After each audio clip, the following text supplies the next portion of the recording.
Okay, good evening, everyone. Sorry for the delay. That was a technical problem with the computer in the classroom. So I'm sending a message to the WeChat group saying we're starting now.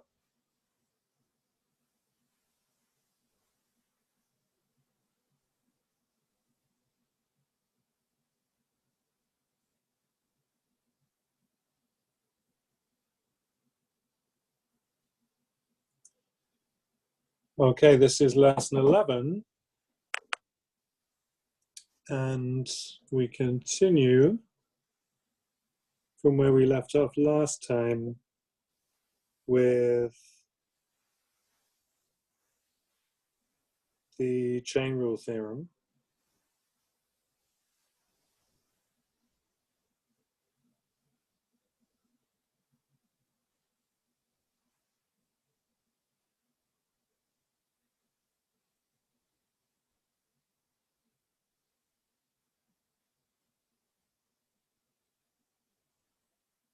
So if we have two functions,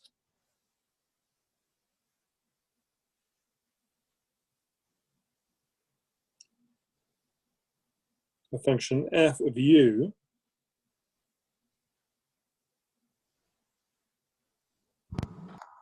and u is also a function of something. So u equals gx. So I'm going to write it like this. I have an x and a function g gives u, and then a function f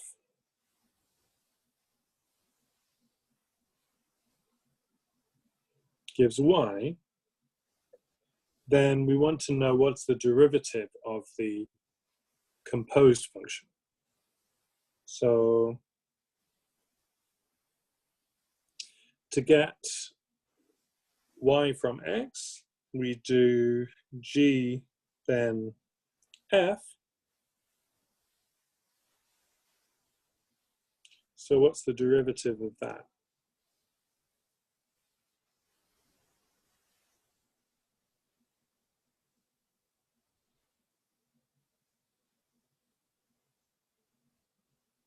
So y is the value of the composed function g, then f at x.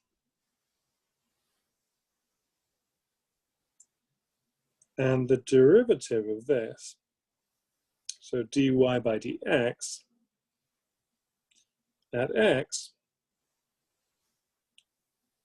is dy by du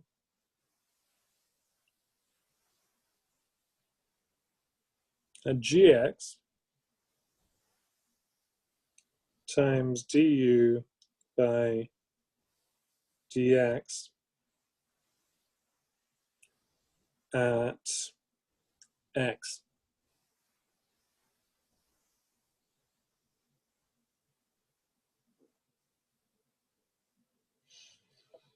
So for short,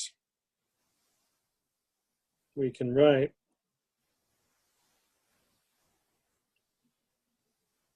just dy by dx equals dy by du times du by dx. And now let's do an example. So for example, if y is 3x squared plus 1 all squared,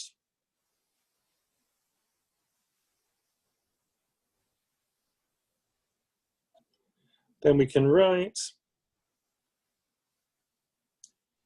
y is a function of u squared, where u is a function of x, 3x squared plus 1.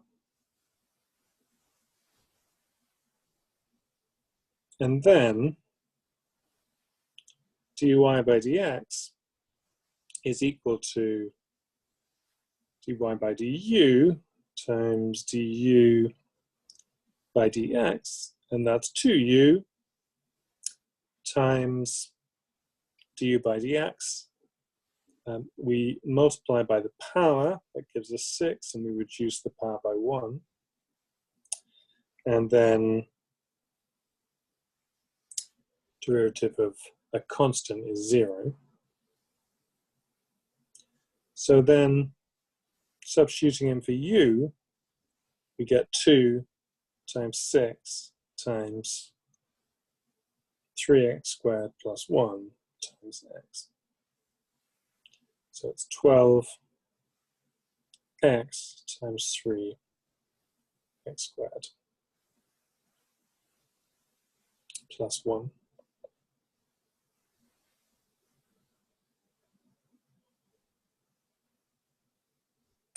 Can check this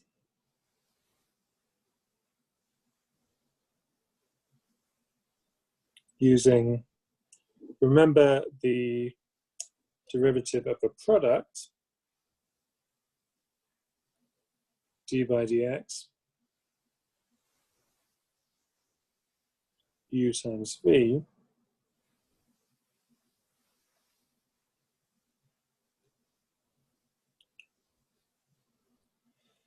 is du by dx times v plus u times dv by dx.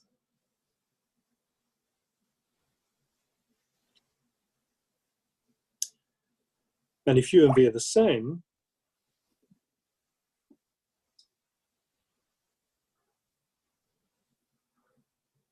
then we get that d by dx of u squared is twice u times du by dx. And so d by dx of 3x squared plus 1 all squared by this formula is 2 times 3x squared plus 1 times the derivative of 3x squared plus 1, and that's 6x. So that gives the same answer. Okay.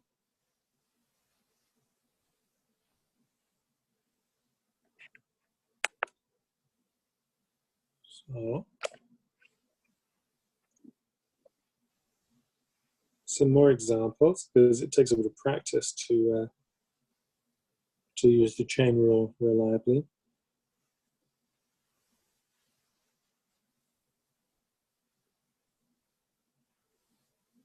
So instead of just thinking of the formula for the chain rule, which we just wrote out,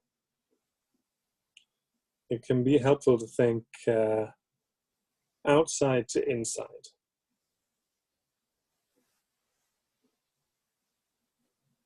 So for example,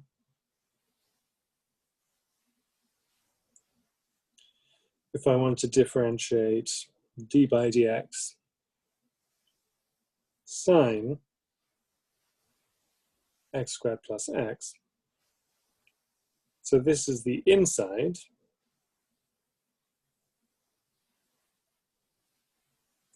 then you'll see the chain rule gives cos of x squared plus x. So the first thing we do is differentiate the outside.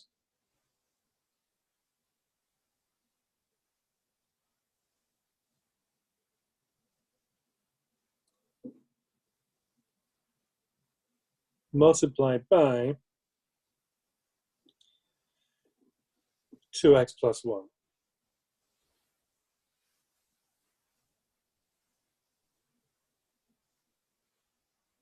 So we differentiate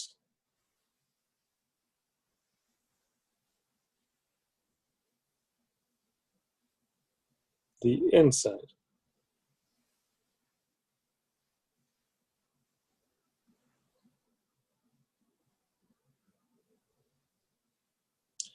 And here we just mean we multiply them together. Okay.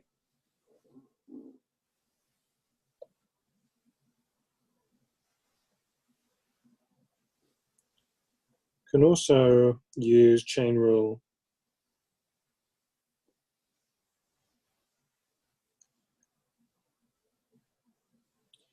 multiple times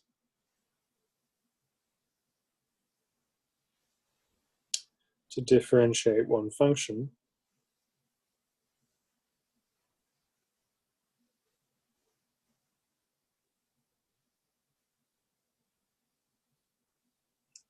So for example, if gt is tan 5 minus sine 2t, then g prime t, the derivative, is given by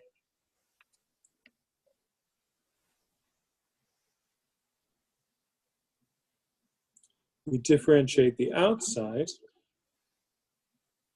to get sec squared.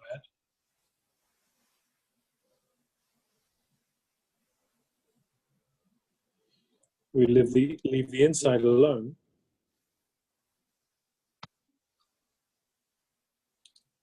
And then we differentiate the inside. So how do we do that? We have to use the chain rule again. So it is, let's write, if this is H2. Excuse me, student Jan, your microphone I think is on.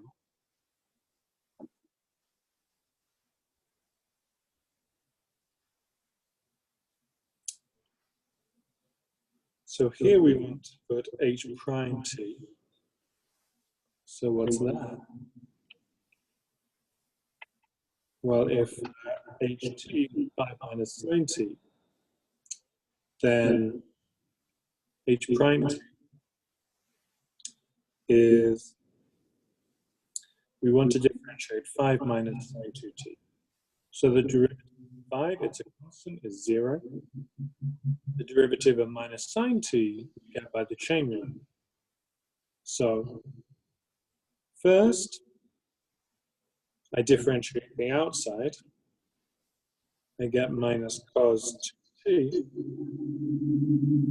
And then I multiply by the derivative of the inside.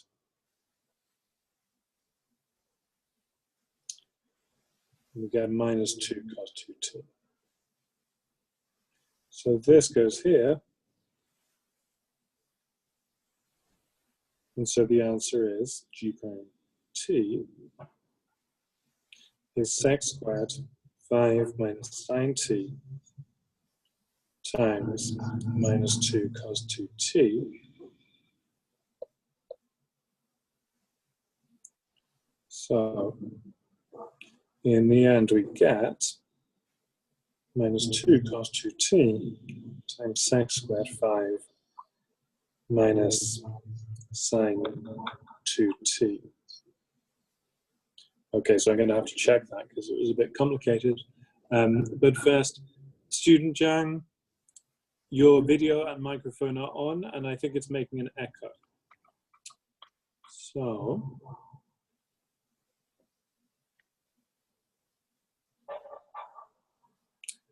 can I do anything to change that? Or maybe it's off now.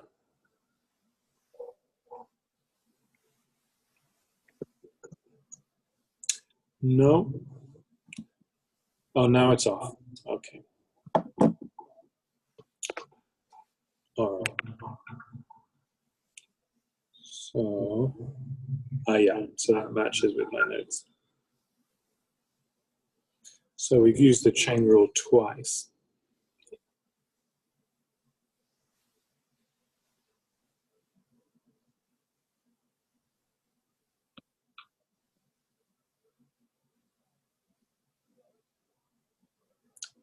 So here we have a second use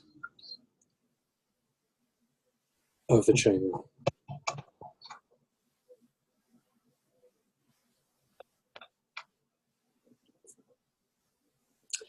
Okay.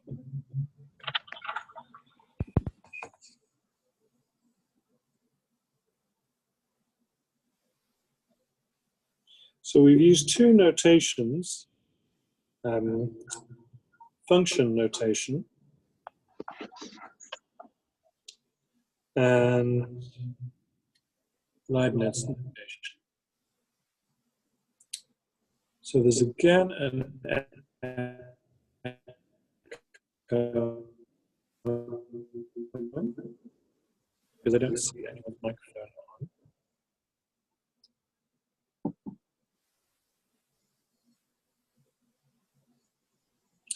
Oh, I can't see.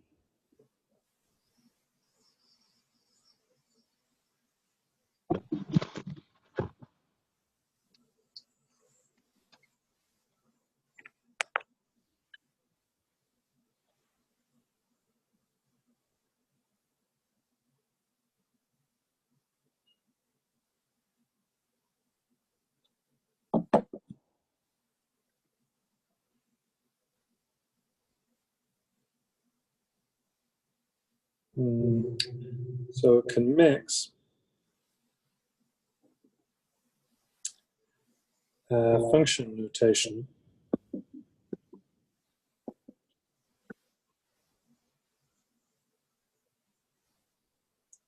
so y equals fx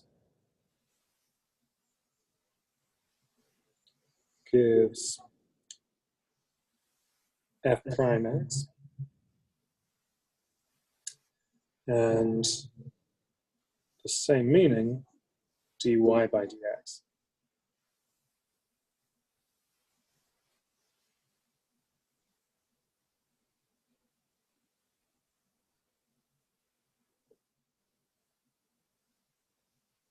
So this is function notation.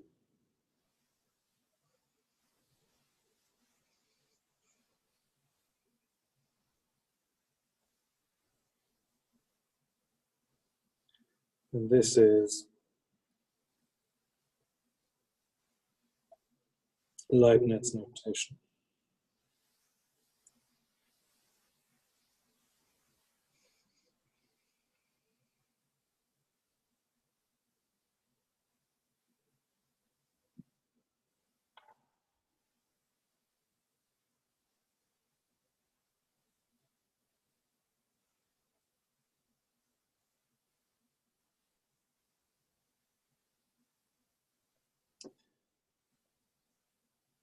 So for instance,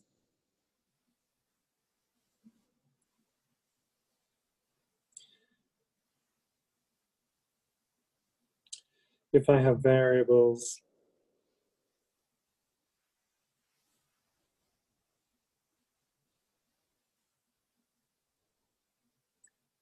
x and u is a function of x, and then y is a function of f of u,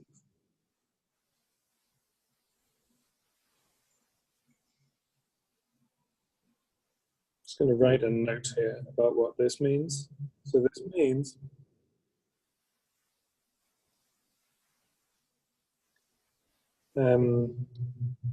that u is a function of x,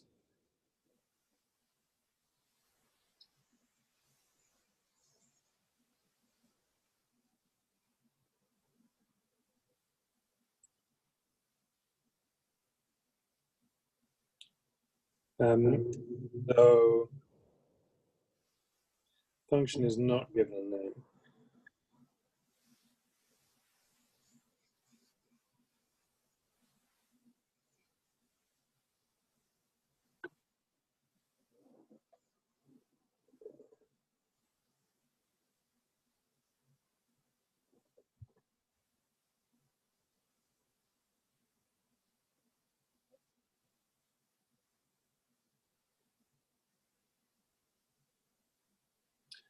Now, in that case,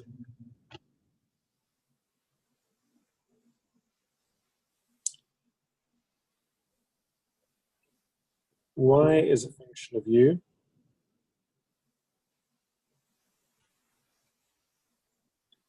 And we get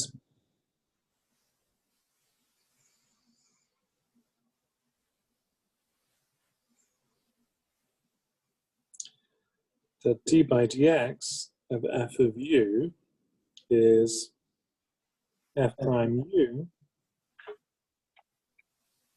times du by dx. So note, this is just a rewriting of the chain rule dy by dx dy by du times du by dx.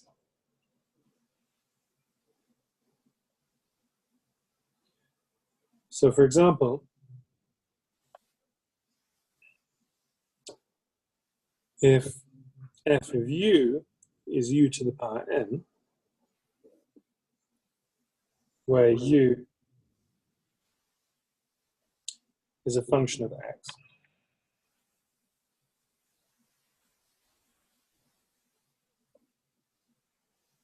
then by this formula, f prime u d by dx of fu is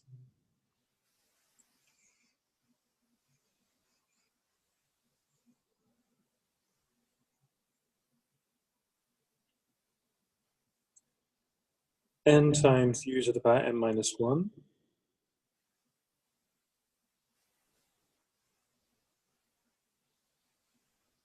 So d by dx of u to the n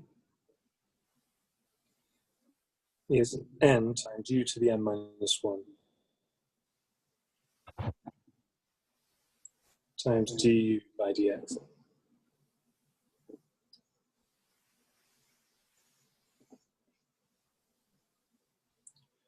So for example,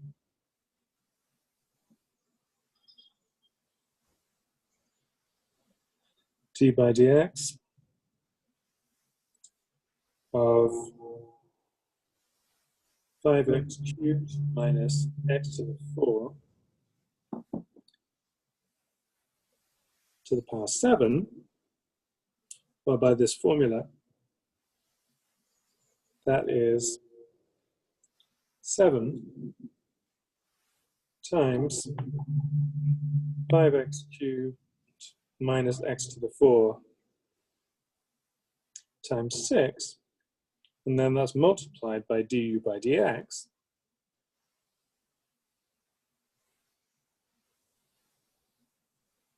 which is 15x squared minus 4x cubed.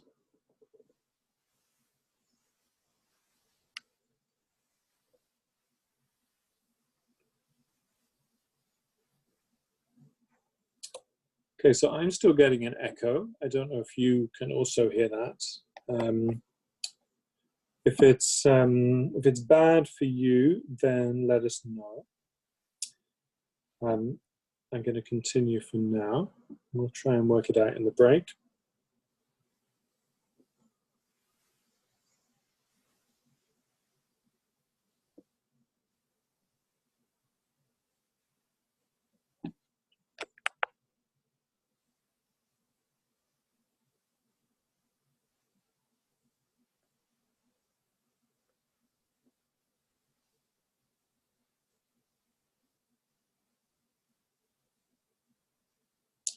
So slopes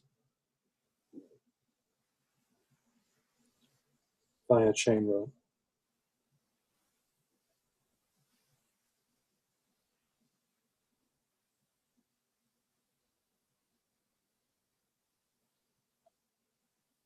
So an example,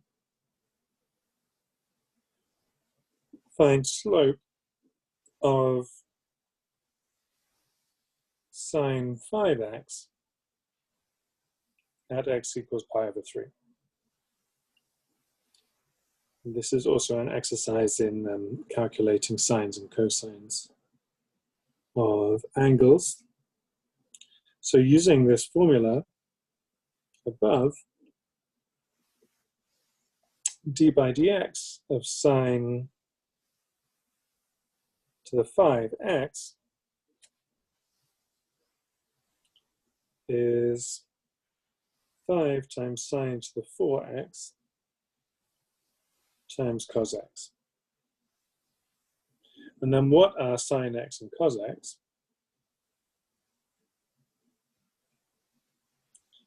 Well, if you remember, we had this triangle.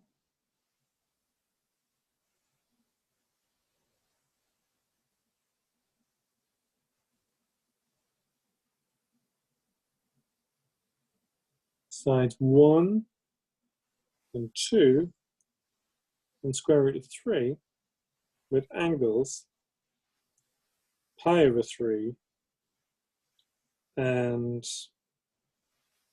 pi over 6. So sine pi over 3, that's square root of 3 over 2. And cos pi over 3, that's just a half. And so, substituting in, I get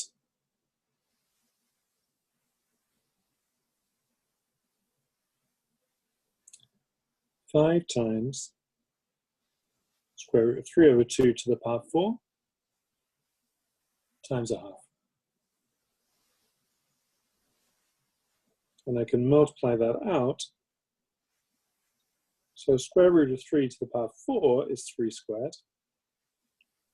And then I have 2 to the power 4. And another 2 from the half. So in the end, I get 45 over 32. So a bit more than 1. So the graph looks something like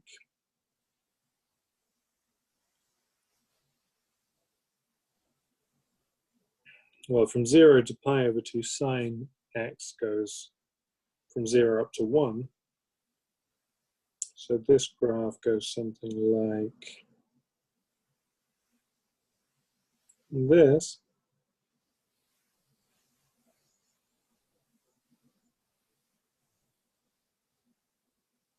Gets steep more rapidly than sine x.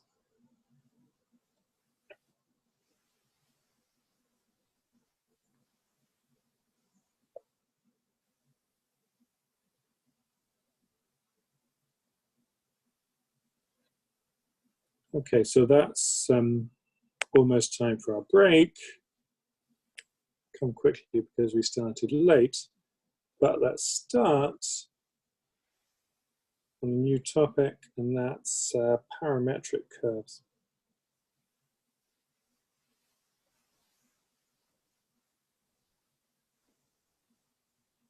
So definition,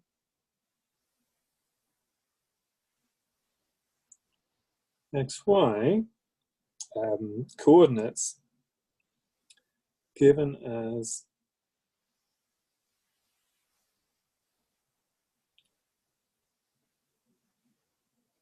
x is some function of t and y is some function of t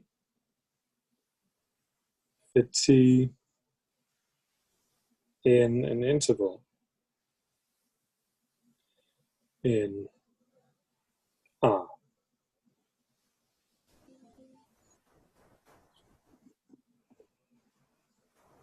So these are called parametric equations.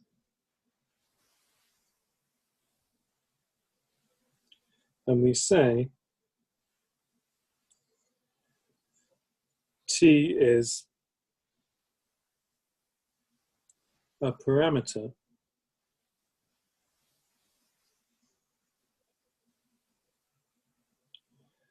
for the curve.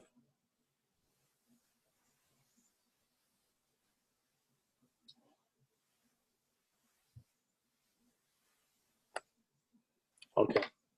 Yes. So I'll finish there. I don't know if the bell happened, but I didn't hear it.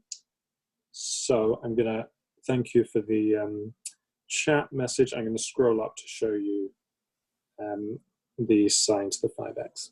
Okay, let's take 5-minute break.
Let's see, can you hear me?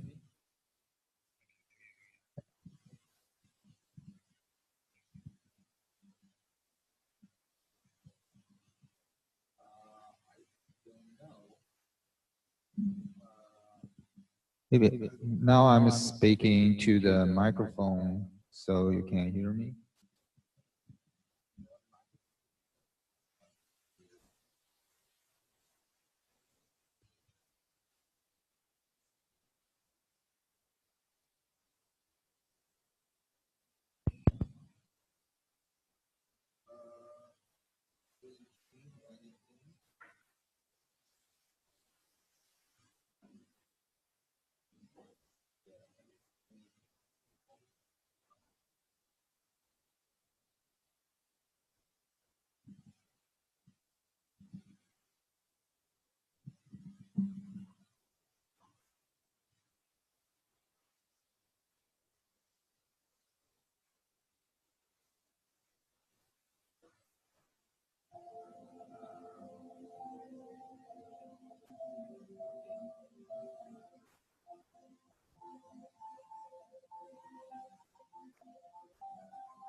Okay, so I'm going to continue with an example of a parametric curve.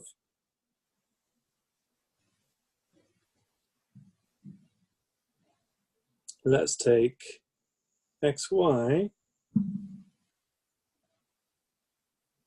is a cos t, a sine t.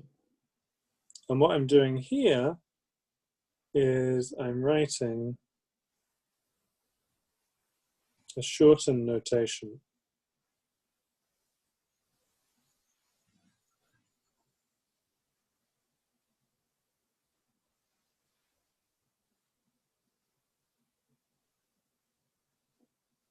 That x comma y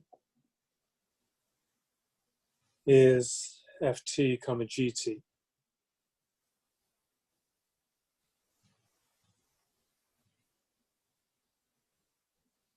So this means that x is a cos t and y is a sine t. So we know that that is the position of a point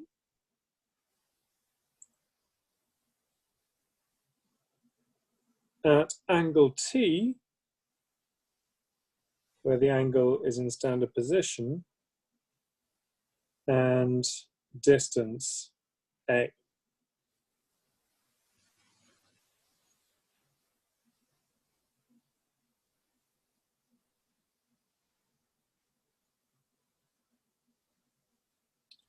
So like this.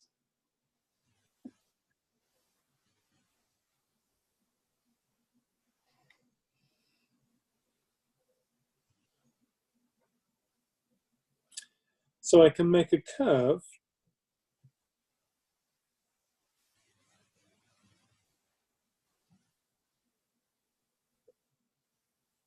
by taking t in the interval 0 to 2 pi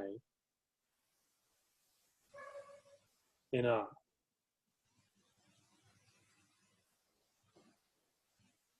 So in that case, this point is going to move all the way around a circle.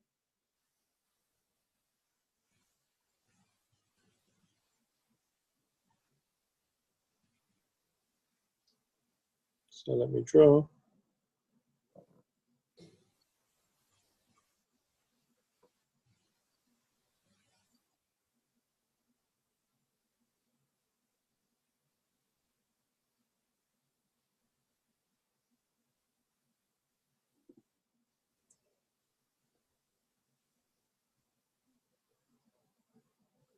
So this is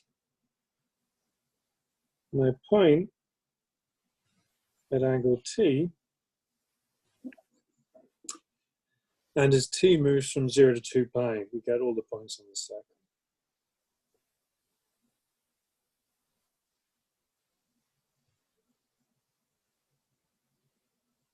So note,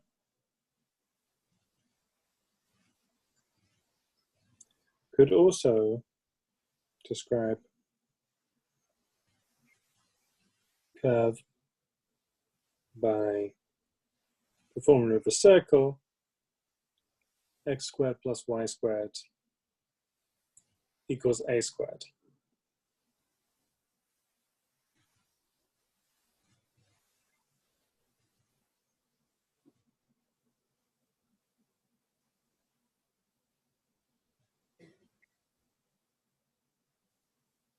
Example,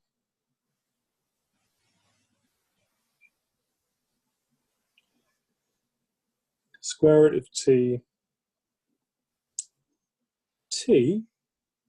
for t greater than equal to 0.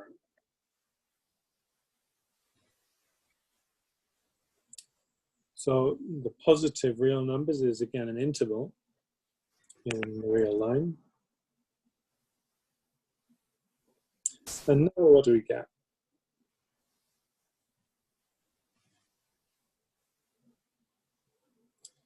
So what curve does this give?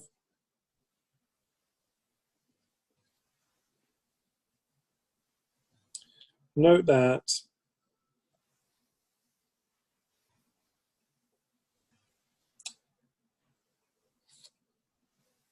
y is t is square root of t squared, which is x squared.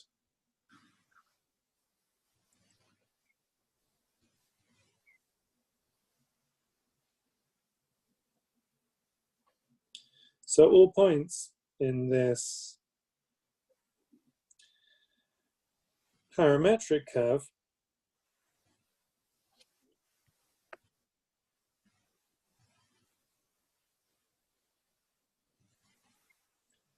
must lie on y equals x squared,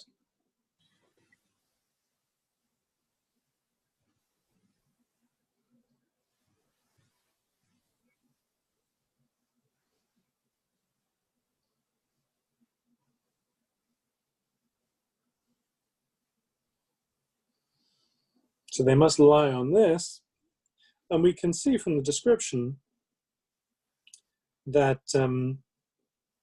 x is always positive, so when we write square root of t, we mean the positive square root of t, and we start with t equals 0, so this parametric curve is this half of the usual curve. Okay.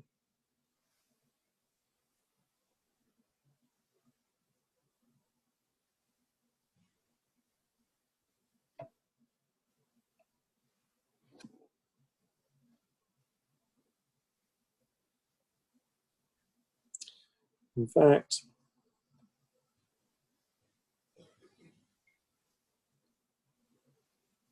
we just get the red points.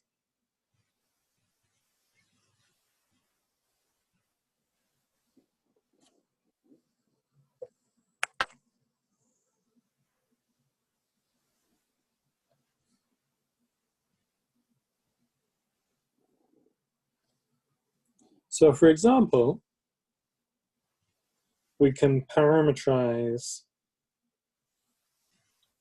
the line.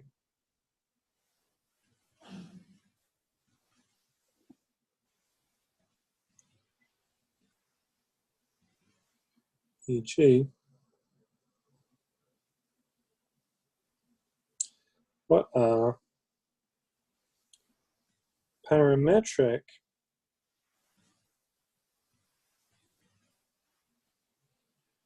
equations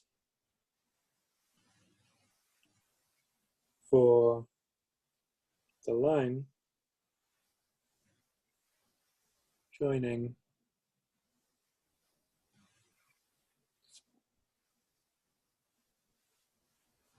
-2, 1 to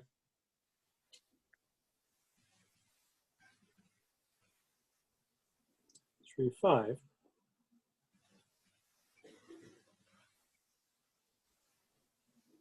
So we can write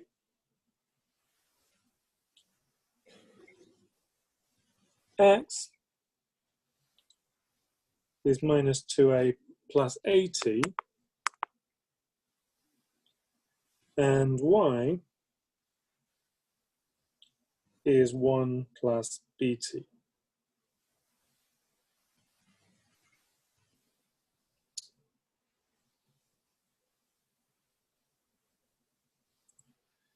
So this gives xy is -2, 1 for t equals 0.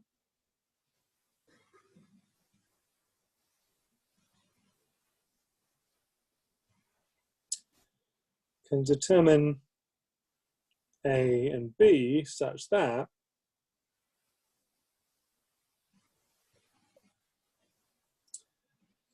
the parametric curve goes through the point 3,5,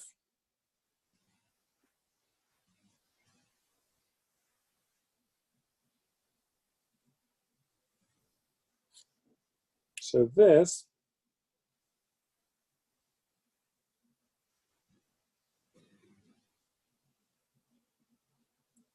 for t equals 1.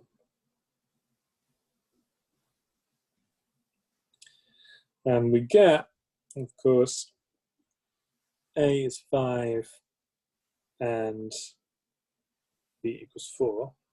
So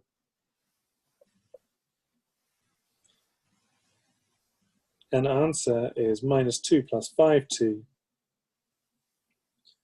y 1 plus 4t.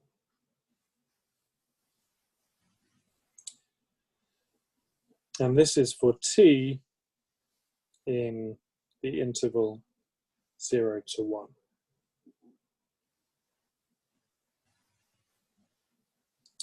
So let's sketch that.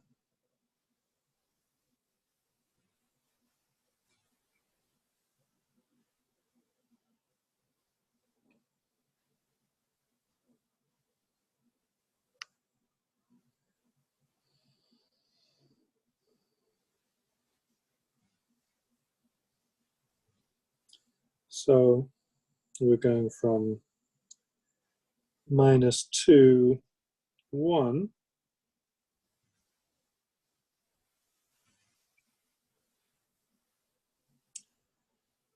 to, oh, I made a mistake. Going from -2 on the x-axis to +3.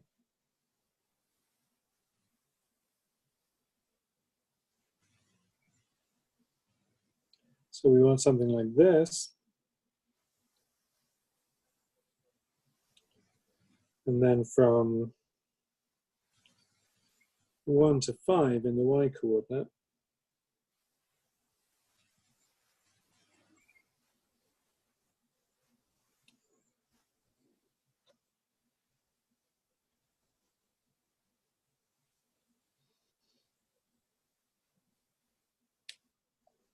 So we want a line joining these.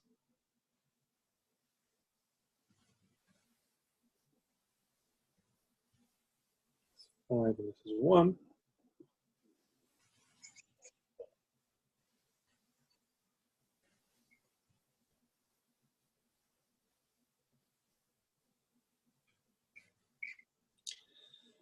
So let's calculate the y-intercept.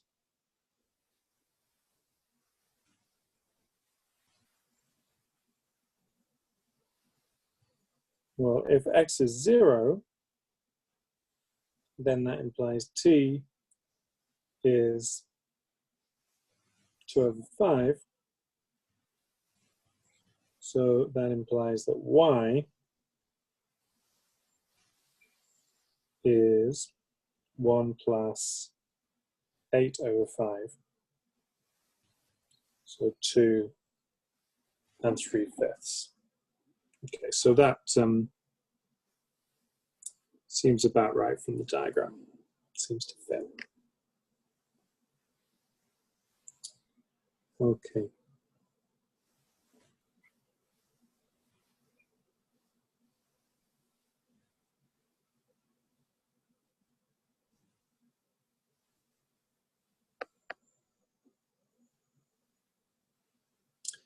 So slope of a parametric curve.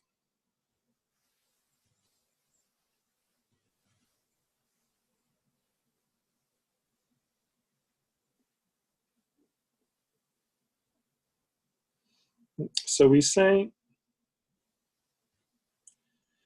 curve is differentiable at t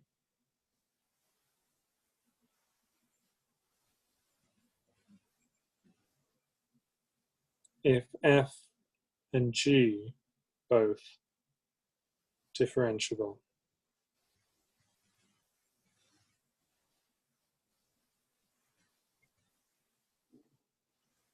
at t. And in this case, the chain rule gives us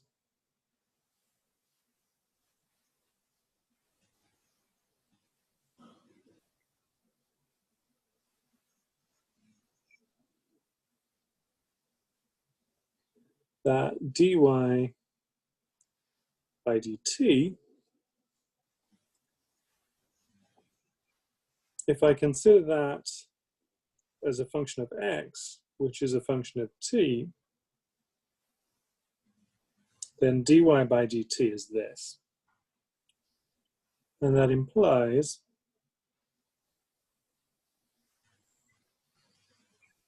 that the slope dy by dx is, make a bit more space, that's the ratio dy by dt over dx by dt. So as usual, we want this denominator to be non-zero.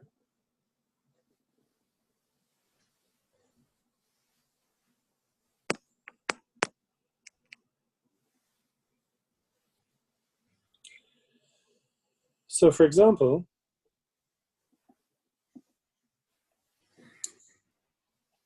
let's look at an ellipse.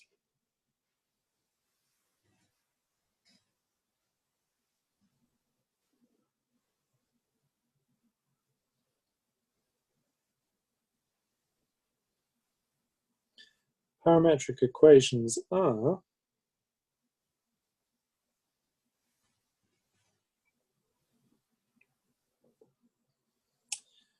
x equals a cos t, y equals b sine t,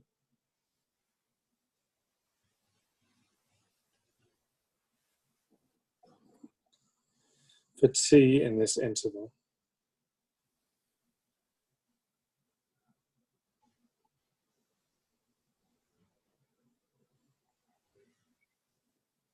So I'm taking a and b to be positive numbers here.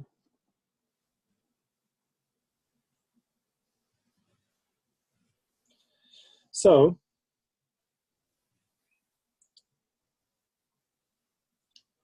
what do we have here?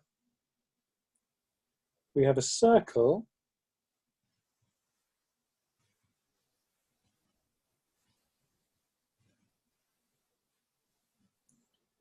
of radius 1, but it's stretched by a horizontally and b vertically. So let's try and make an ellipse. Yeah. So it's stretched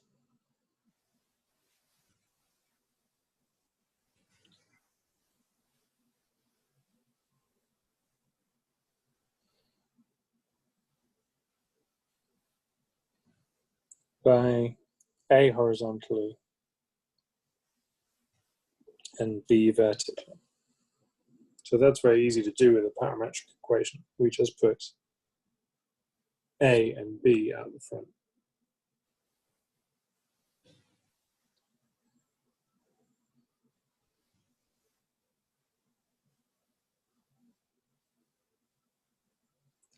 So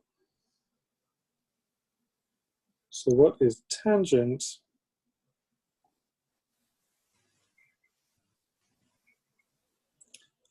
at this point? A over square root of 2, b over square root of 2.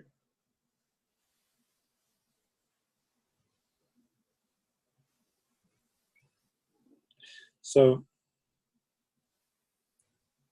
This is t equals pi over 4.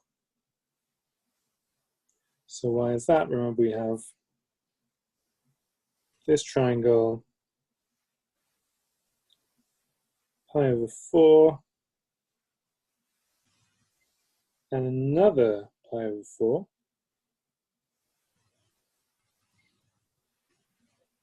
And this side length, square root of 2, and the others are 1.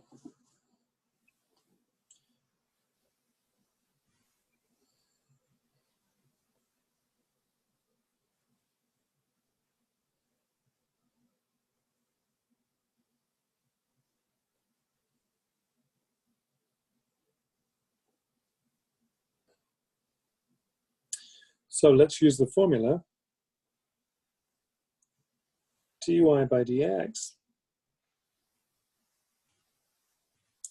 is dy by dt over dx by dt.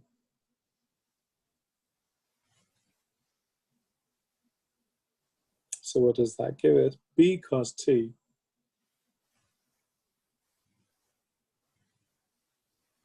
over minus a sine t. And this is minus b over a,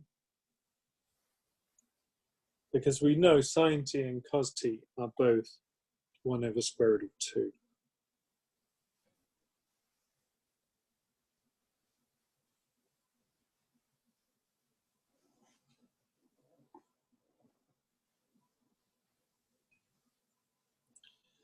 So tangent line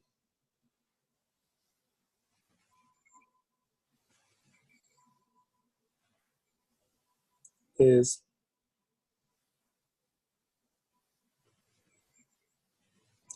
y is, well, let's write it out. Y0, the point where we're taking the tangent, plus m times x minus x0. So that's b over square root of 2 minus b over a times x minus a over square root of 2. And let's multiply that out. We get minus b over a times x plus 2 copies of b over square root of 2. So that's the same as b square root of 2.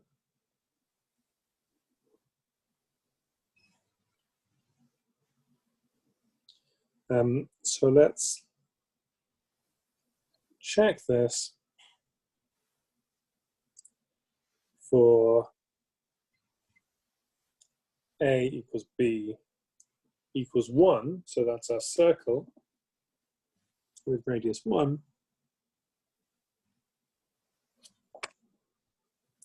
We get y equals minus x square root of 2 minus x.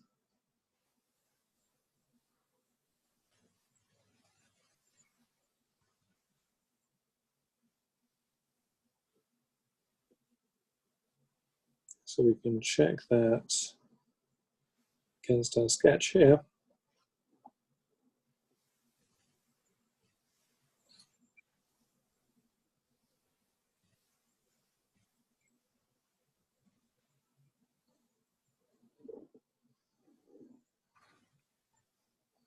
Yeah, and that seems about right. So here we have a point 1 over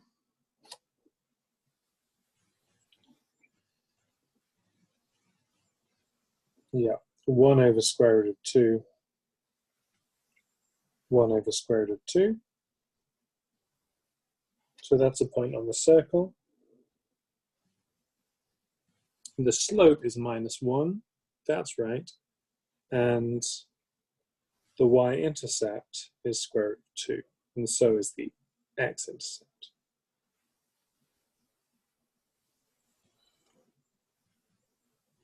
So this is not quite to scale, but it's about right, because square root of 2 is between 1 and 1/2.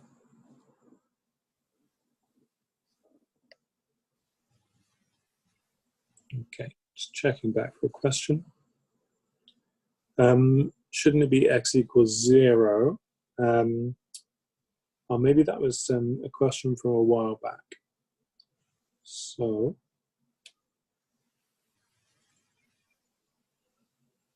let me check back. Ah, thank you, yes.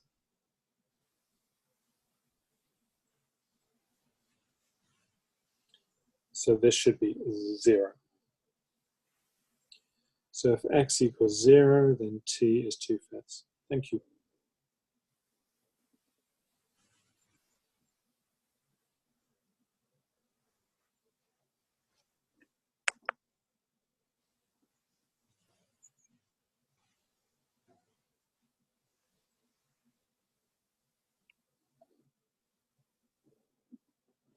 Okay, so now we know how to use parametric equations.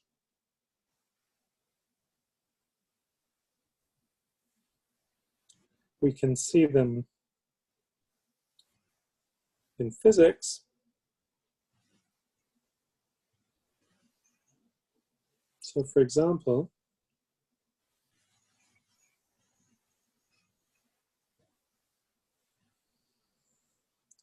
a plane drops emergency supplies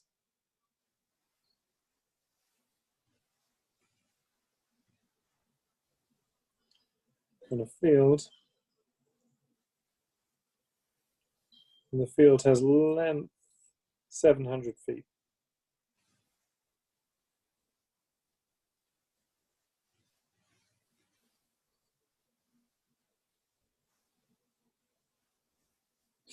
And say the plane is 500 feet up.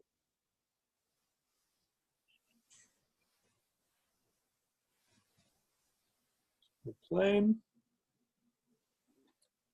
and the height is 500 feet.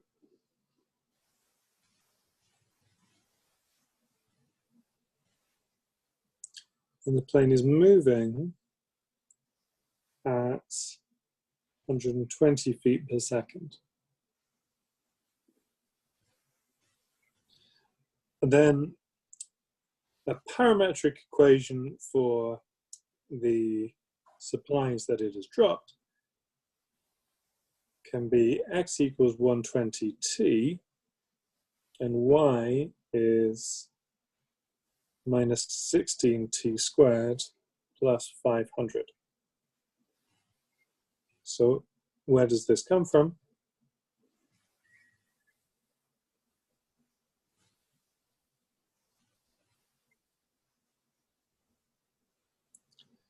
So this comes from motion of the plane.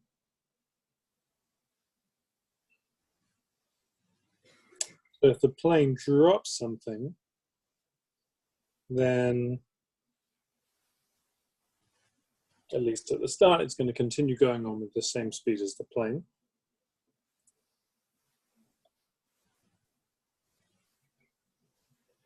And then this 500t is the starting height.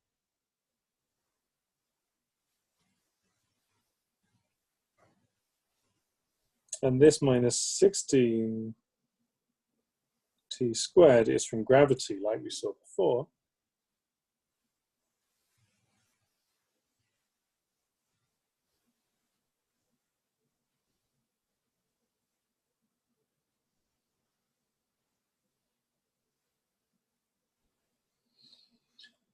So, Question 1, given these parametric equations, does it land in the field?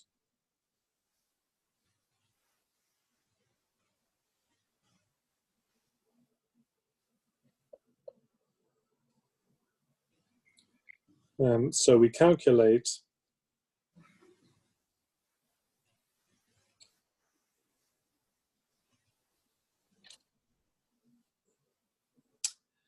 x for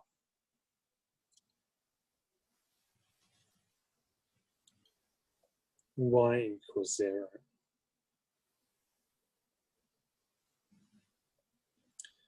So firstly, y equals 0 implies that 16t squared is 500. So that t squared is 500 over 16. So 500 over 16. So that must have some common factors. Has a common factor 4. Yeah. So let's write it as, yes, it's 5 times 5 squared over 4, right?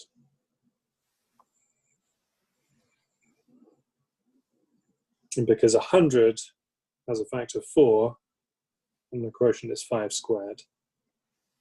And so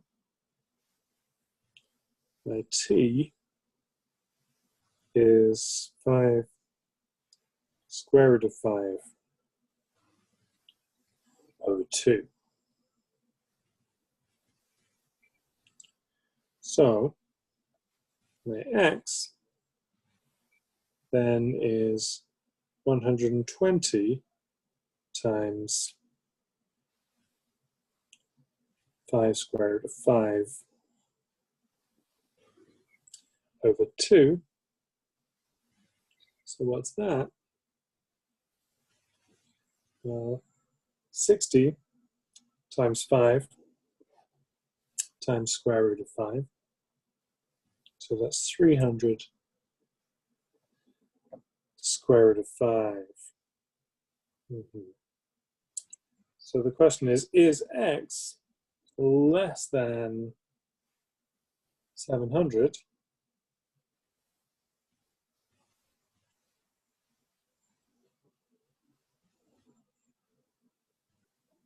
So we check.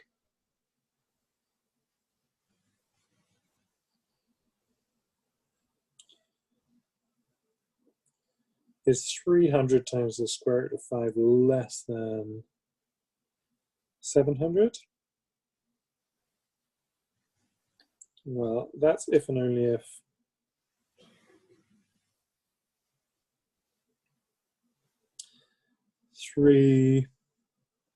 let's do it like this. Let's take 300 all the way to the other side. If only if the square root of 5 is less than 7 over 3.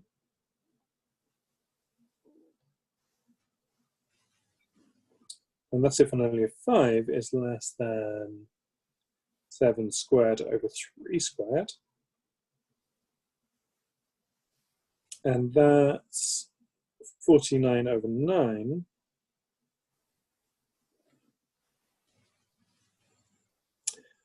But then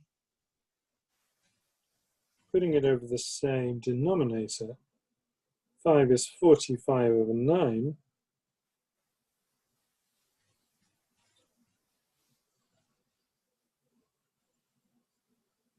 Five is 45 over 9, and that's less than 49 over 9.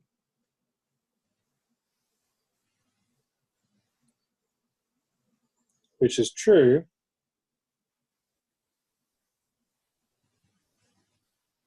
So yes, it lands in the field.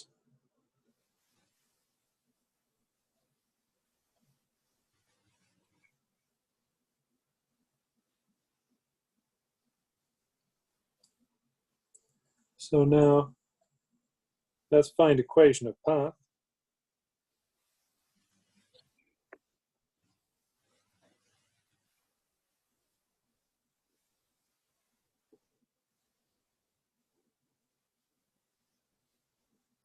I'll copy the parametric equations in again,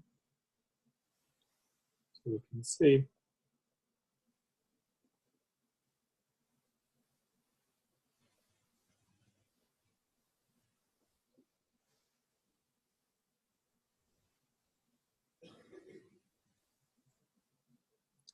Well, with these parametric equations, y is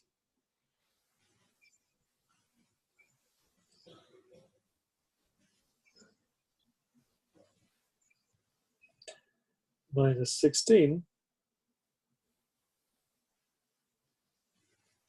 times t over 120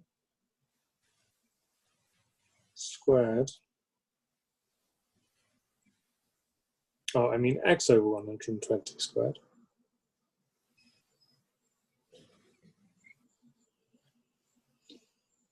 Plus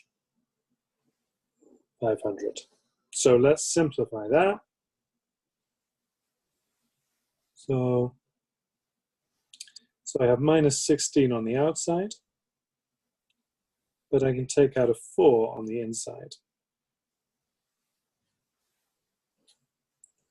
So I can make this 4 times 30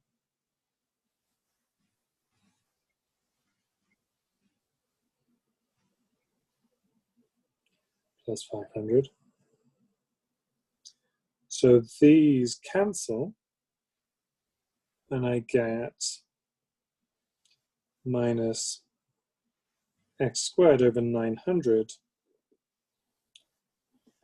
plus 500.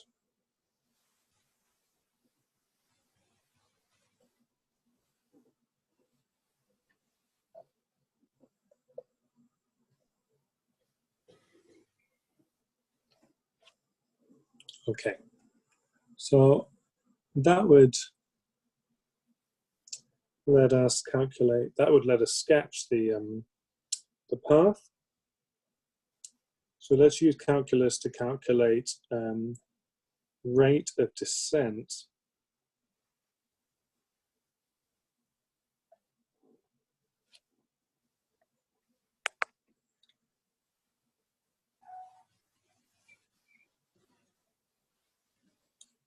at impact.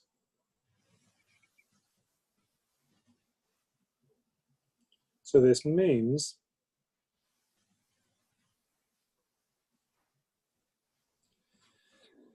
a rate of change of height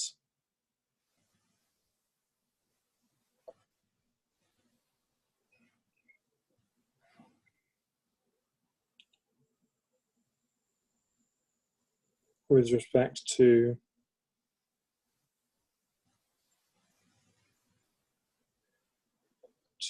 horizontal position.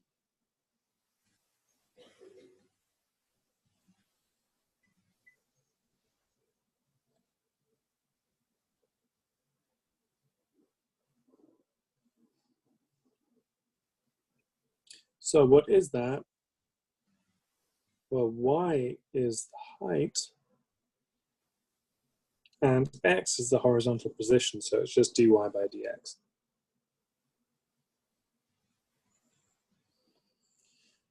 So let's calculate this with our formula.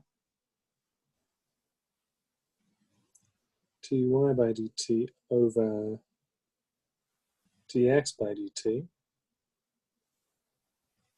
I'm going to get these equations again.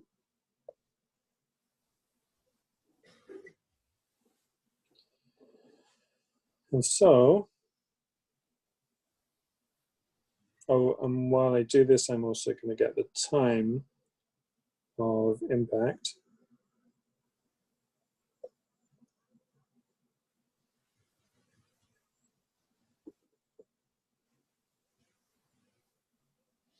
So dy by dt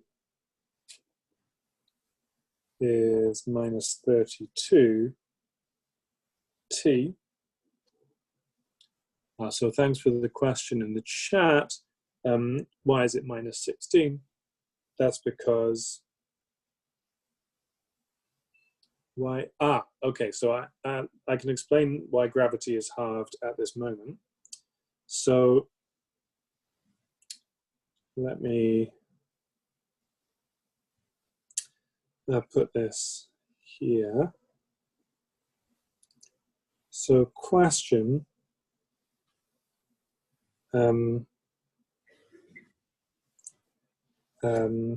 why do we use half gravity here?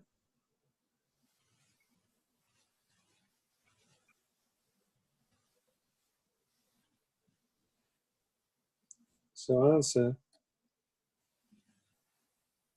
because the velocity v, remember, is dy by dt.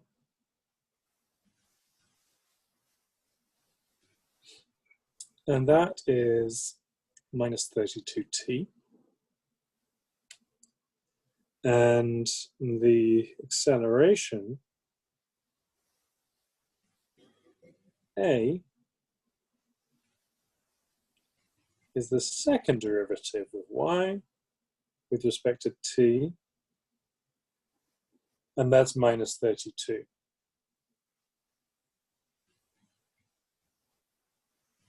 So this is the acceleration due to gravity.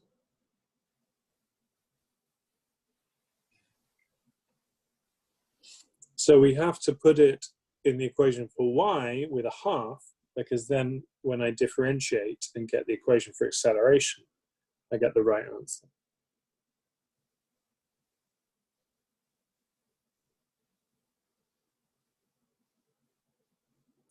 Okay, so going back, is t squared 125 over 4? T squared is, yes, t squared is 125 over 4. So by this equation, t squared is 5 squared times 5, which is 125 over 4, as you say. Okay. So going back to calculating this rate of descent, so dy by dx is dy by dt on the top and dx by dt on the bottom. So that's 120 on the bottom.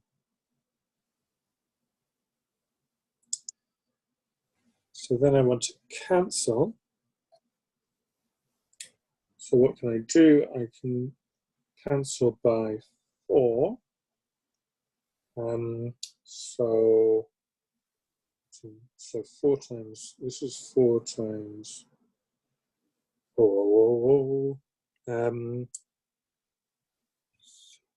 16. This is 4 times,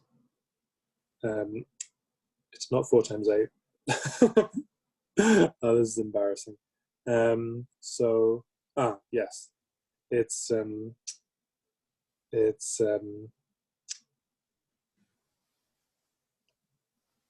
is 4 times 8. Okay, 4 times 8 over 2 over 4 times 30. But it's also 8 times 15.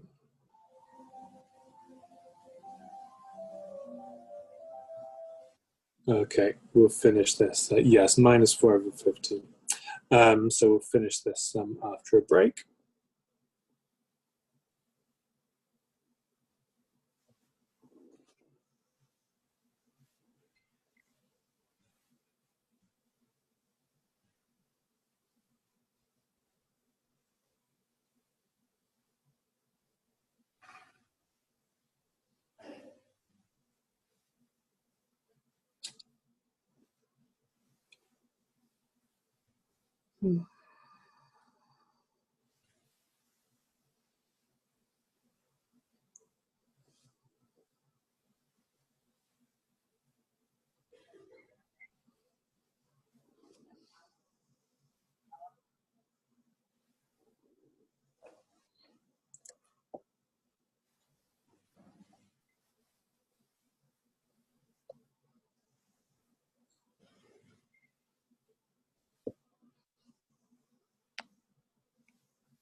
Okay, so let me finish off this example.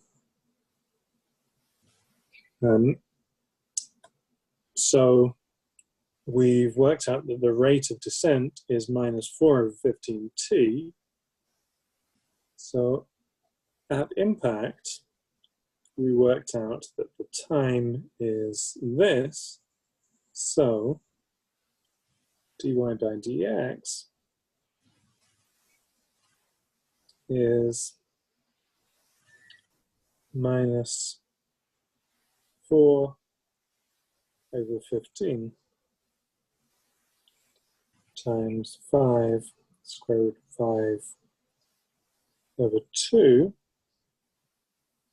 and I can cancel, get a 3 there, and a 2 here.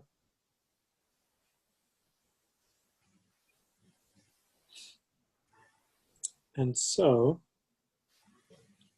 the answer is minus 2 square root of 5 over 3.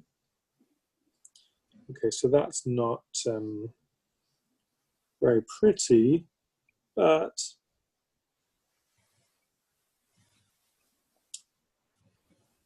it's approximately minus 3 over 2.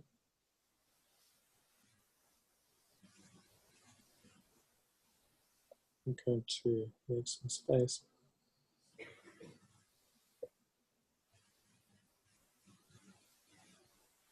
So minus 3 over 2, and why is that? Let's check. So, well, that is true if the square root of 5 is approximately 9 over 4.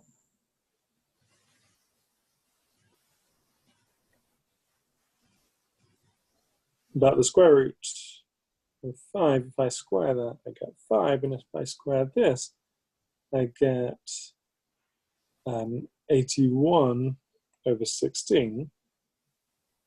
But 5 itself, putting over the same denominator, is 80 over 16. So you can see these are approximately the same. So let me move this bit to the next page. Oh, let me move this bit to the next page and answer the question about the units of rate of descent.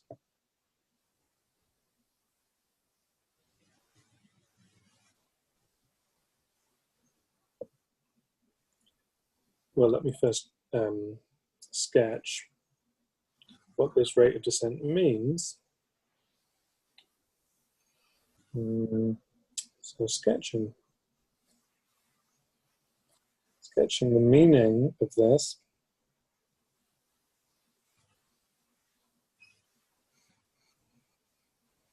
It's that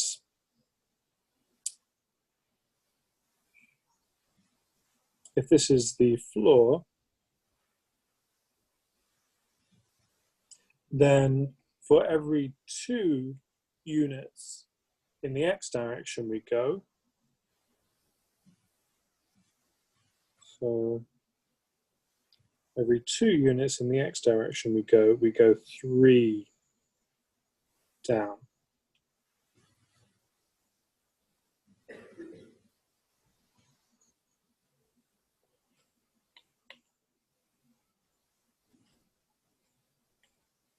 So every 2 units in x we go 3 down.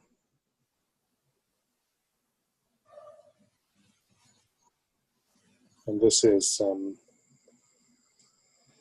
the path at impact.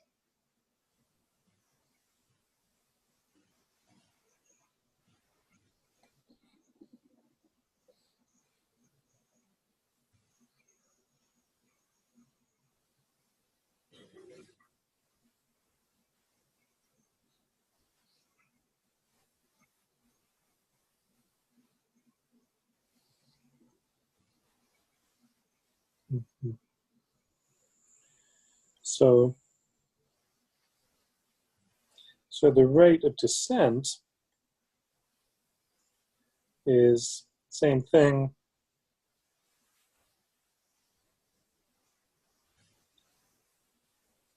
as slope of graph y is a function of x. So note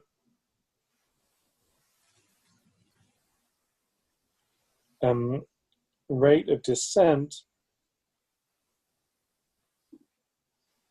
has no units,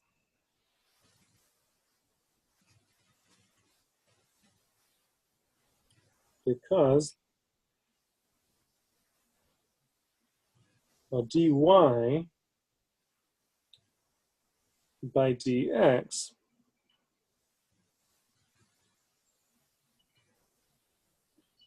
has units feet over feet.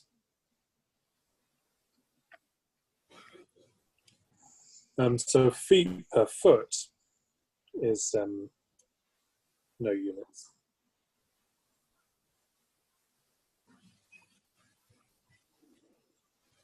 Is that clear?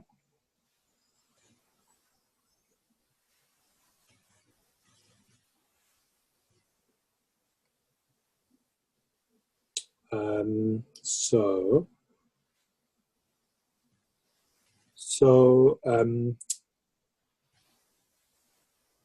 in the chat, there's an answer to Rochester's question: what is the unit of descent?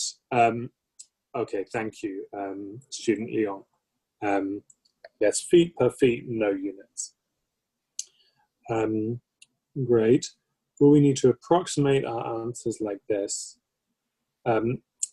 So, Benjamin, it depends on the question.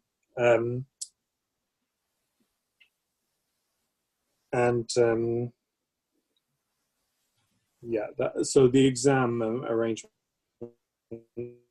is not decide. I mean, sometimes a question will say, simplify your answer, sometimes it won't. So it's depending on the question. But I mean, don't worry, the main part of the exam will not be doing difficult calculations with square roots. So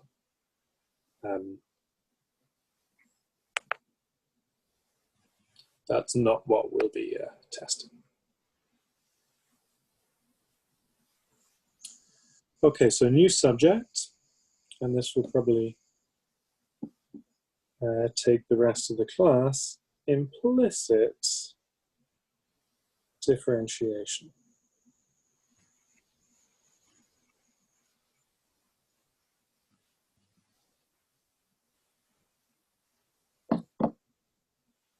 So if I write y equals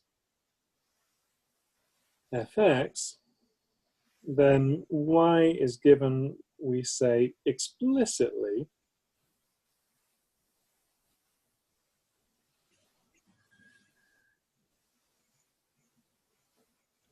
in terms of x.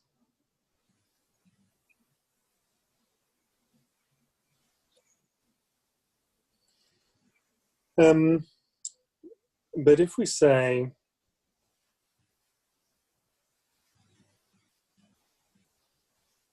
for instance, x squared plus y squared minus 25 is 0, or x cubed plus y cubed minus 9xy equals 0.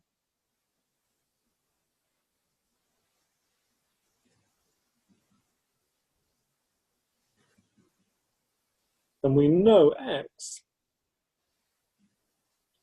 then can try to solve for y.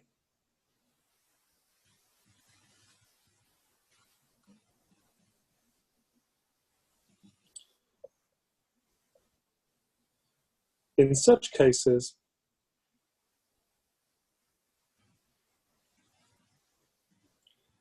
say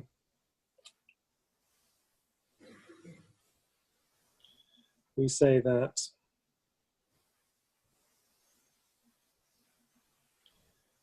y is given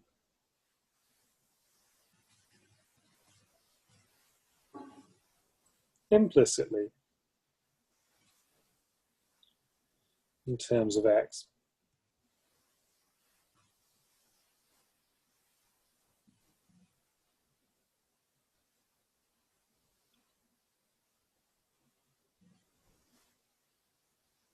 So then the question is, what is dy by dx?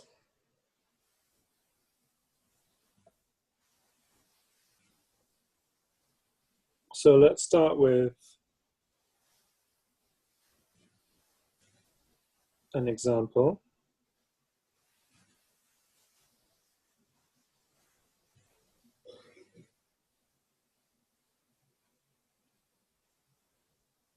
So if we want to calculate dy by dx, if y squared equals x.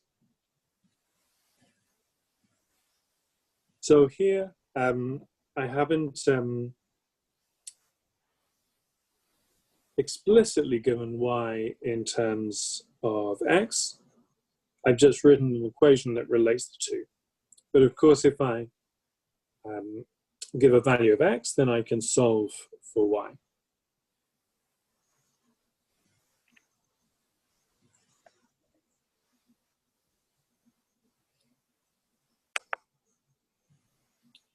So question in the chat, exam details have not been published yet, but I will let you know. So if we do that, if we take a particular x and we solve for y, then we get y1 square root of x or y2 minus square root of x.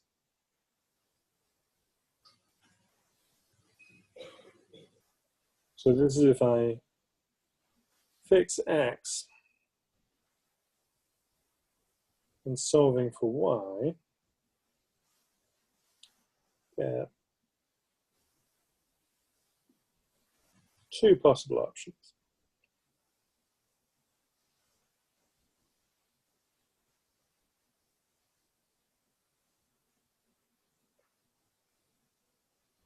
And then I could differentiate these.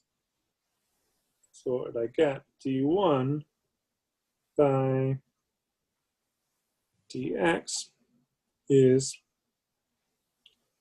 1 over 2 square root of x, and dy2 by dx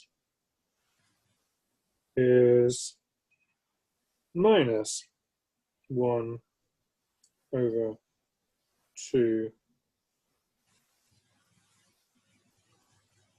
square root of x.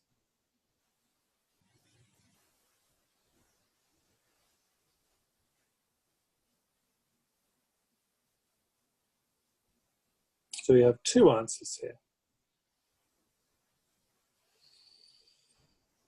But even without solving in this way,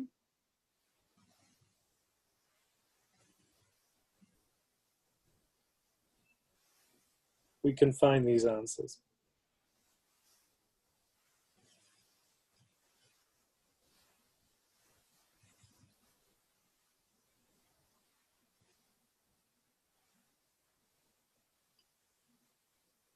So we'll do it like this.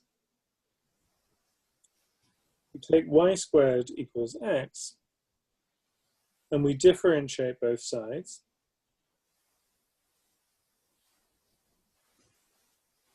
And we get, by the chain rule,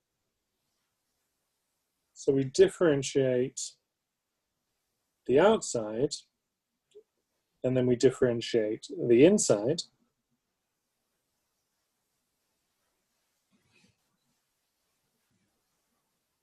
And then if I differentiate x with respect to x, I just get 1.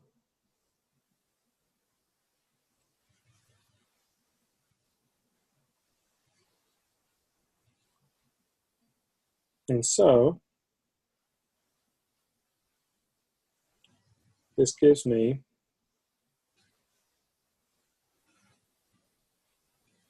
dy by dx is 1 over 2y.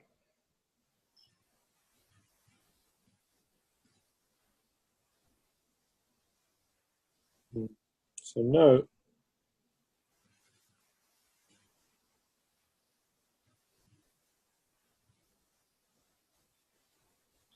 this gives same answer as above,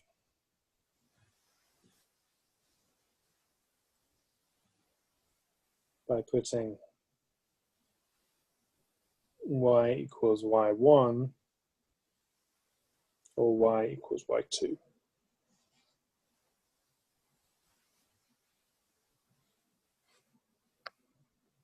So let me write out the method again.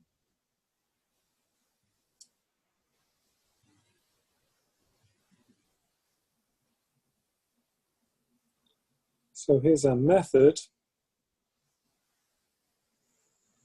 for implicit differentiation. We differentiate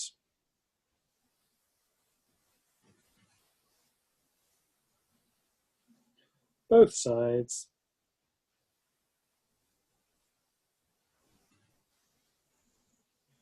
with respect to x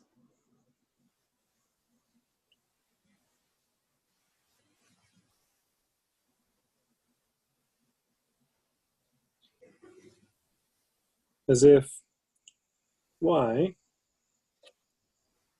is a function of x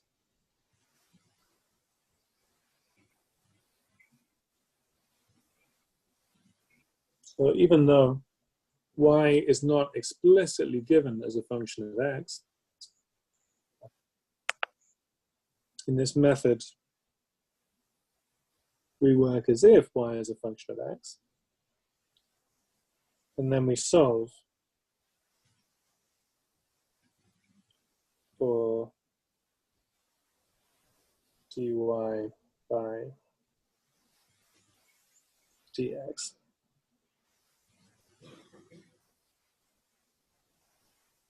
So let's do another example.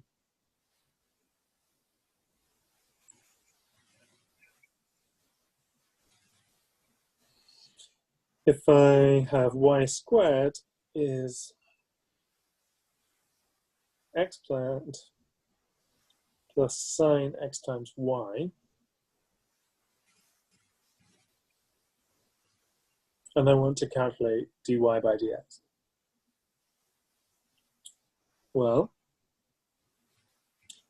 I differentiate both sides with respect to x, as if y is a function of x. So we saw earlier today that differentiating this side gives 2y times dy over x, dy over dx. This gives 2x. And then what about this? Well, if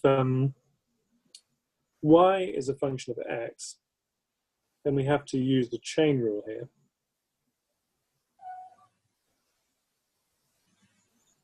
So the chain rule says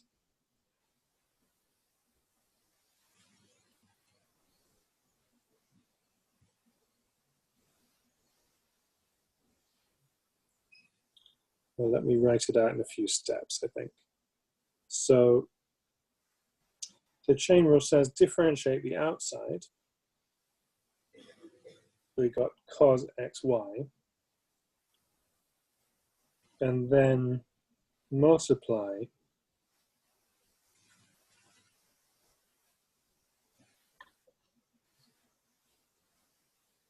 by the derivative of the inside.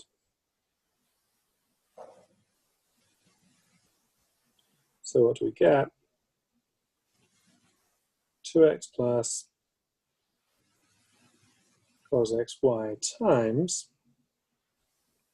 well, to differentiate the product, we first differentiate the first time and multiply it by the second, and then we differentiate the second term and multiply it by the first.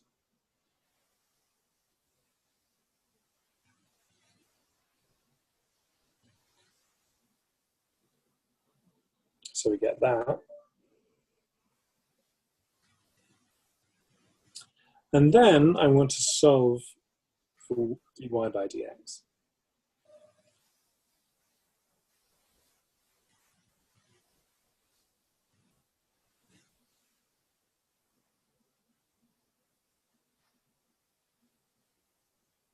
So let's gather all the terms with dy by dx in them.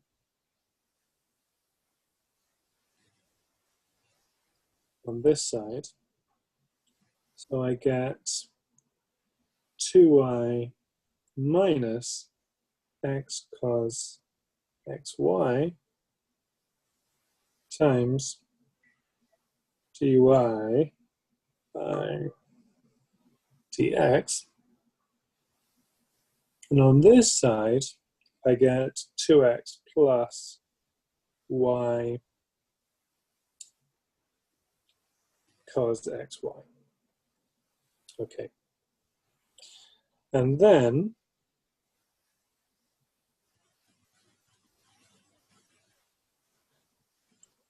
I see that dy by dx is 2x plus y cos xy over 2y minus x cos xy. Okay, so I'm going to put a bit more explanation in this because this is quite a difficult example. So this stage, we're using chain rule on both sides. And this stage, we're using product rule. So you have to bring together all the things from the last few lectures. But this is a beautiful formula.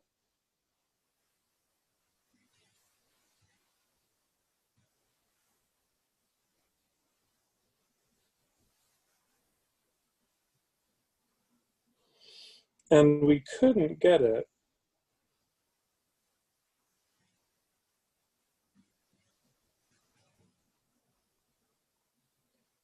by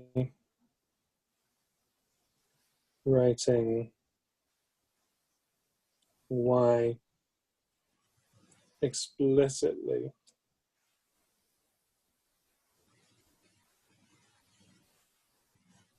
as a function of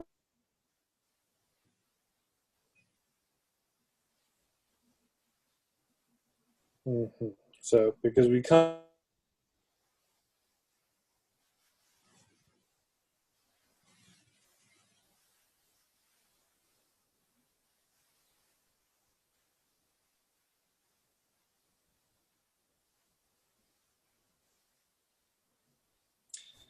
still differentiate implicitly.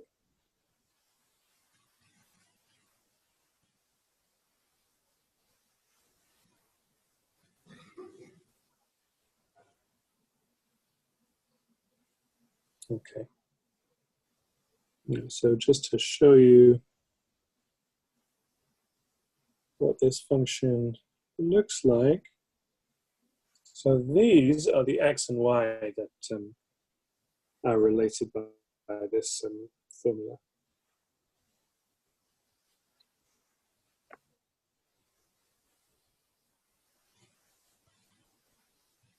See from this how this formula from for the slope is giving slopes around 1 and slopes around -1 with small change. A beautiful example.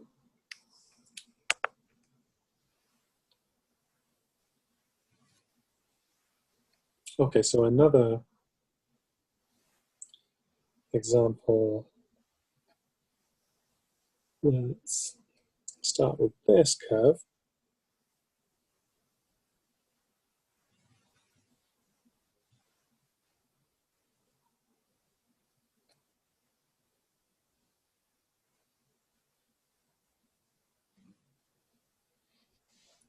Find slope of tangent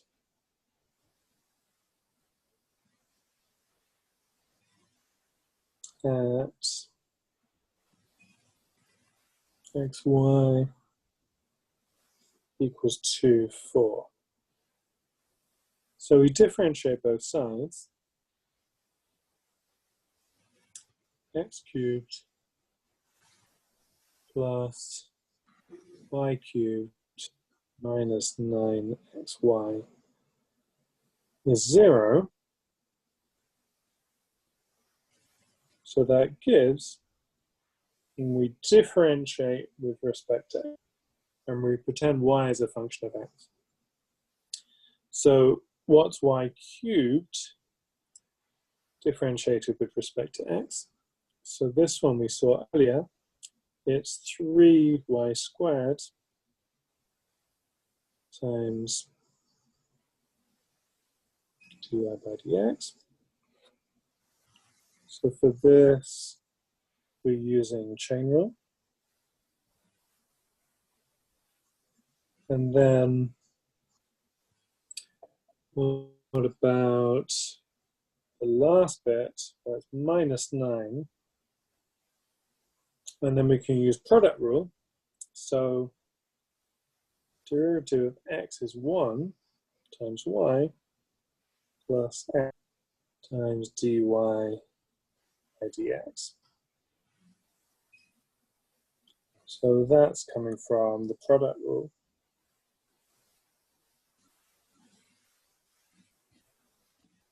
And then we can solve for x in the same way.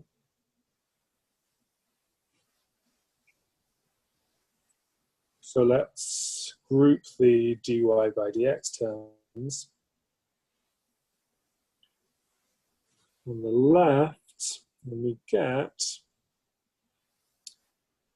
3y squared minus 9y, so we can write that like that. And that is going to be equal to, what did I?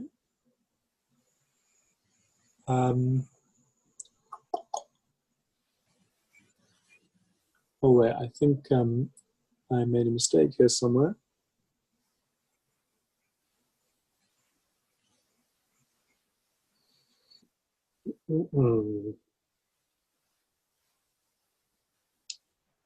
Yes, so that should be 3y squared minus 3x.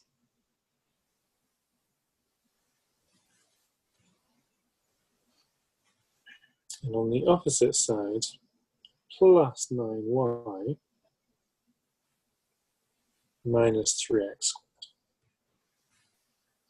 Okay, so let's check that through. So this term here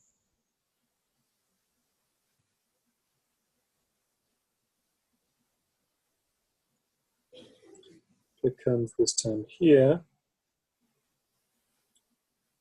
and this term here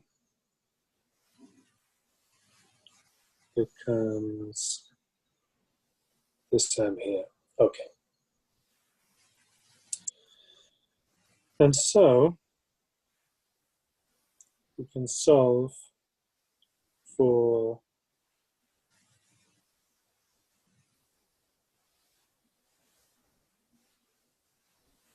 dy by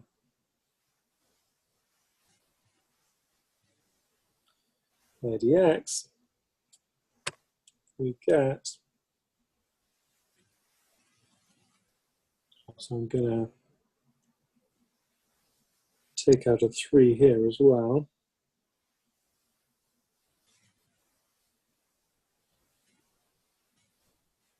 Y minus x squared, yes. So that 3's will cancel. Ah, now it takes a nice form. It's 3y minus x squared over y squared minus 3x. So if I put in xy equals 2, 4, then I get 3 times 4 minus 4 over 4 squared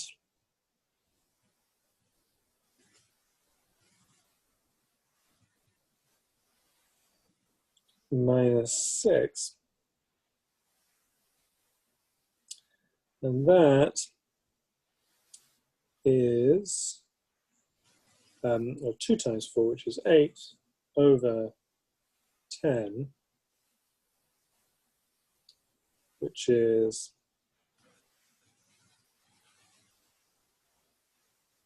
4 over 5.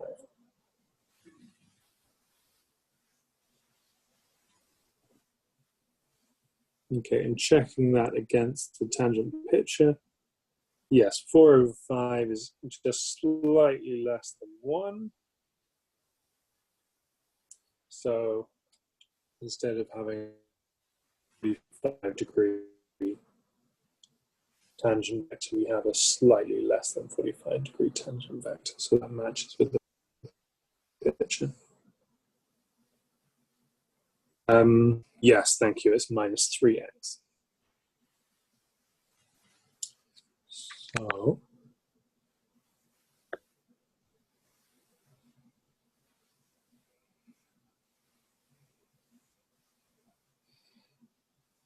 and again, you can see how it's easier to do this implicit differentiation than solving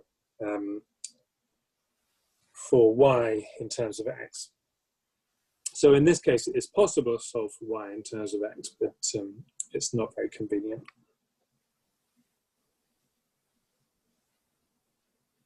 Okay, so now some examples with higher order derivatives.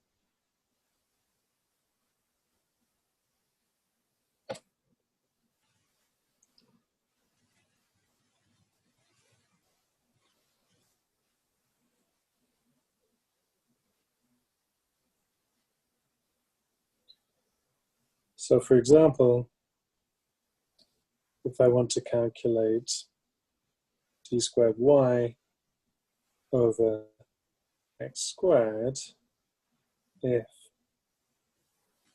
2x cubed minus 3y squared is 8. So we do the same procedure, but I'll use some different notation. So differential with respect to x.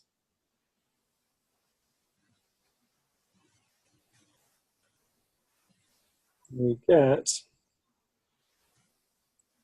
6x squared. And here we can just use the product rule.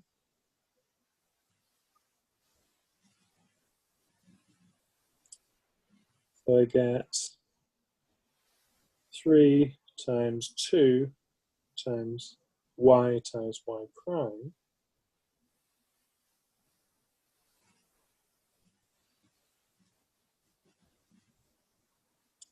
So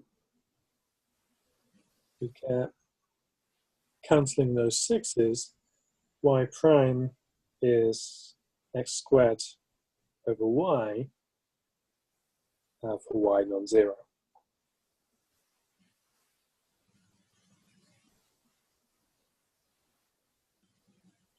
And then I can differentiate again. So we used here product rule.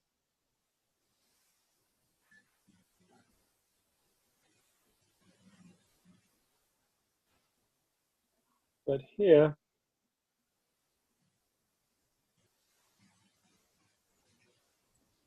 I can use the quotient rule. Y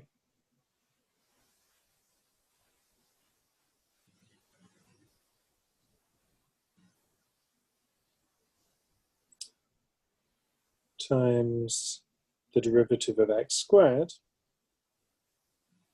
2x, minus x squared times, I'm writing this, so I mean y prime times x squared over y squared.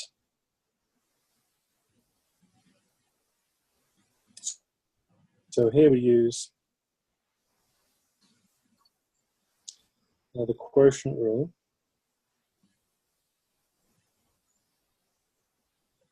Remember, u over v prime is vu prime minus uv prime over v squared. So that's all I've used here. And then we can simplify.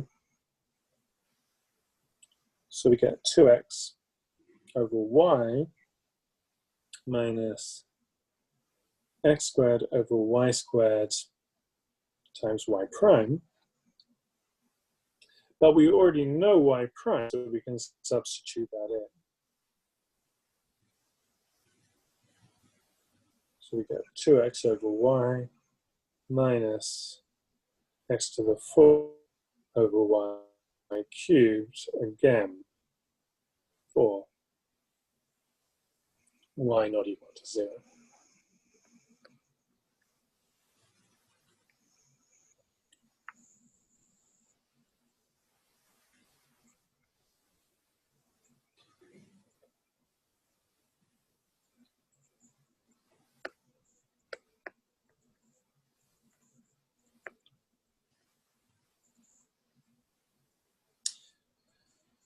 So application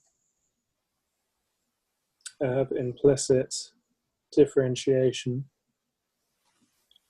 The power rule for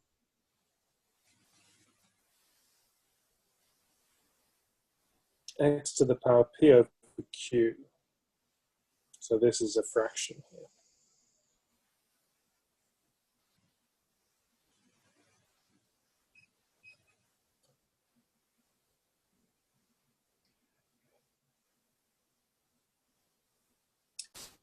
So how does this go? For fx is x to the power p over q with p over q a fraction.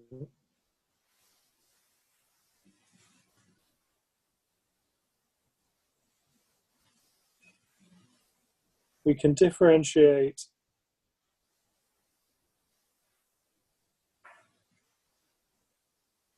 in interior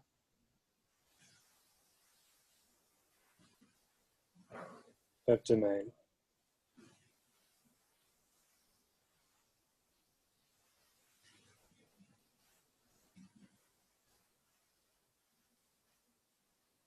So what do I mean by that? For example, if I take x to the power half, the square root of x,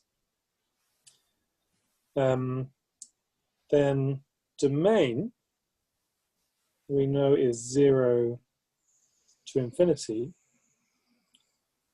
but it's differentiable only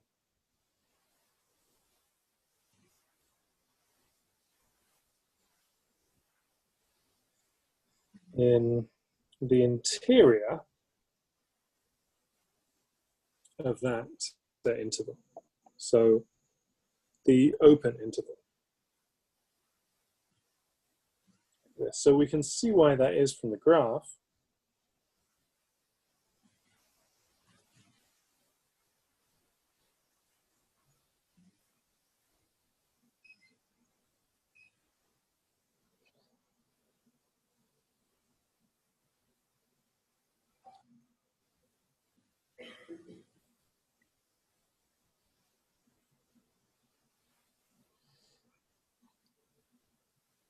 So we can see that the function is not differentiable here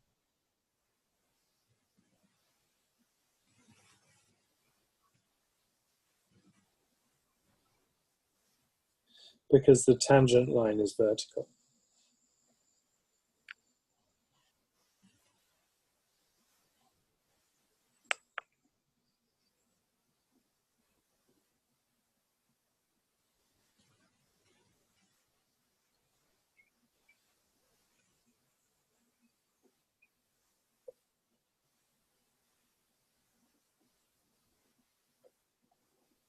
So the function is still defined there. It's defined as 0, but it's not differentiable there. And the result of this differentiation, d by dx of x to the p over q is, well, it's the same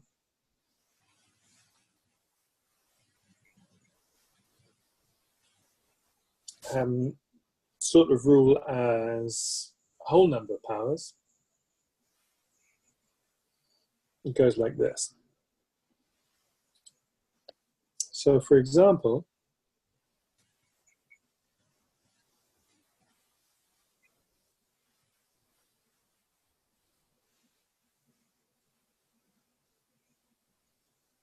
if I put y is the square root of x, that's x to the power half, then the domain is 0 to infinity, but the derivative,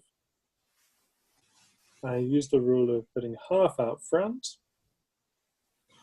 and reducing the power by 1.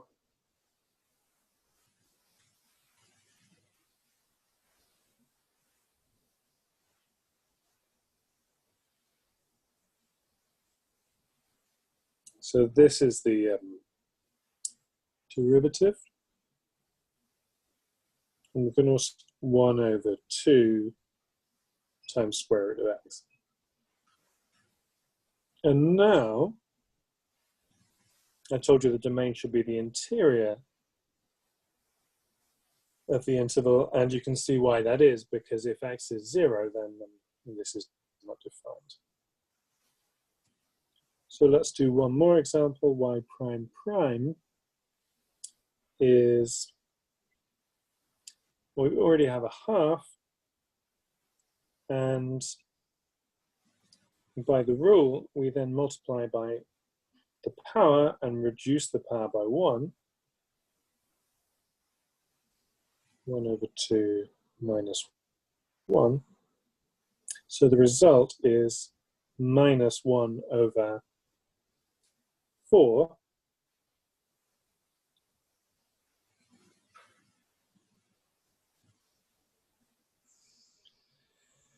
times x to the power minus 3 over 2. So written another way, that's minus 1 over 4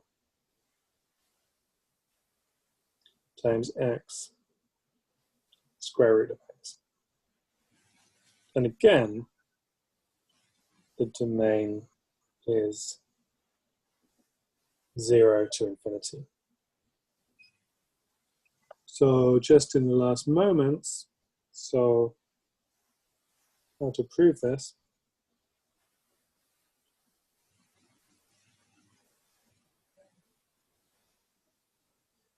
So if y is x to the power p over q, a fraction, then y to the power q equals x to the power p. And that's implicitly giving me y in terms of x